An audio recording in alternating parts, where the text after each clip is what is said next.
जास्त जागरण म्हणजे पुरेशी झोप न घेणं. यामुळे शरीरावर आणि मनावर अनेक गंभीर असे वाईट परिणाम होतात. झोप ही शरीरासाठी तितकीच महत्त्वाची आहे जितकं अन्न आणि पाणी आहे. पहिला परिणाम म्हणजे मेंदू आणि मानसिक आरोग्यावरती होतो. लक्ष केंद्रित करण्याची क्षमता त्यामुळे कमी होते, स्मरणशक्ती कमजोर होते, निर्णय घ्यायची क्षमता कमी होते, चिडचिड वाढते, ताण वाढतो, चिंता वाढते.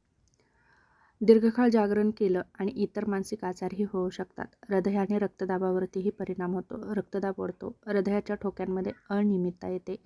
दीर्घकाळ झोपेचा अभाव असेल तर हृदयविकाराचा धोका वाढतो, रोगप्रतिकारशक्ती कमी होते, शरीराची प्रतिकारशक्ती कमजोर होते, सर्दी, ताप, इन्फेक्शन लवकर होतं, वजन वाढतं, चयापचयावरती परिणाम होतो, हार्मोन्समध्ये बिघाड होतो, भूक वाढते.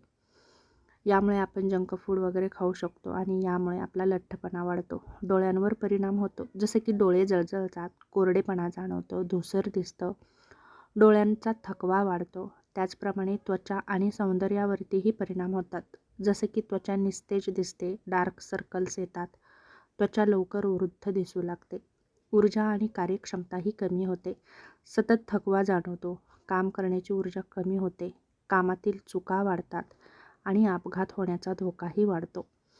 जसं की झोप येणं आणि प्रतिक्रिया वेळ कमी होते, वाहन चालवताना किंवा मशीन वापरताना अपघाताचा धोका वाढू शकतो. हार्मोन्सवरती परिणाम होतो, शरीरातील हार्मोनल संतुलन बिघडतं, पुरुषांमध्ये टेस्टोस्टेरॉन कमी होतं, महिलांमध्ये मासिक पाळी अनियमित होऊ शकते.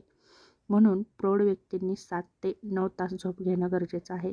किशोरवयीन मुलांनी आणि मुलींनी 8 ते 10 तास आणि लहान मुलांनी 9 ते 12 तास. जास्त जागरण केल्यामुळे शरीर, मेंदू आणि मानसिक आरोग्यावर दीर्घकालीन आणि गंभीर परिणाम होतात. त्यामुळे नियमित आणि पुरेशी झोप घेणं खूप गरजेचे आहे. जर तुम्ही 7 ते 8 तासाची झोप घेतली तर तुमचं शरीर रिपेअर होतं आणि पुन्हा आपल्या शरीरामध्ये नवीन ऊर्जा निर्माण होते आणि दुसरा दिवसही आपला आनंदी जाऊ शकतो. तेव्हा नक्कीच 7 ते 8 तासाची झोप नक्कीच घ्या.